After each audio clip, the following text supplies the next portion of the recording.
உயிர்கொல்லி salt. ஒரு கூட்டத்தில் இந்தியர்கள் முட்டாள்கள், அவர்களிடம் போதுமான பணம் இருக்கிறது, ஆனால் மூளை இல்லை என்று சொல்லிவிட்டு பெரிதாக சிரித்தாராம் டாக்டர் இர்வின்.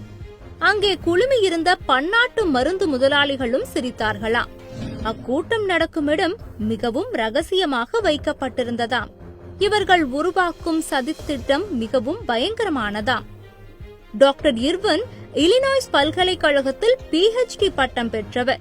உப்பின் மூலக்கூறுகள் எவை, அதில் உள்ள வேதிப்பொருட்கள் எவை, அதை கார்ப்பரேட் கமாடிட்டியாக மாற்றுவது எப்படி என்று ஆய்வு நடத்தியவர்.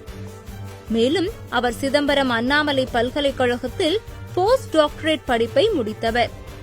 இந்திய உணவின் உப்பின் பங்கு என்ன என்பது குறித்து ஆராய்ச்சியை தொடர்ந்தவர். சதி ஆலோசனை கூட்டத்தில் தொடர்ந்து அவர் எப்படி பேசினார் என்பதை நீங்கள் உணர்வதற்காகவே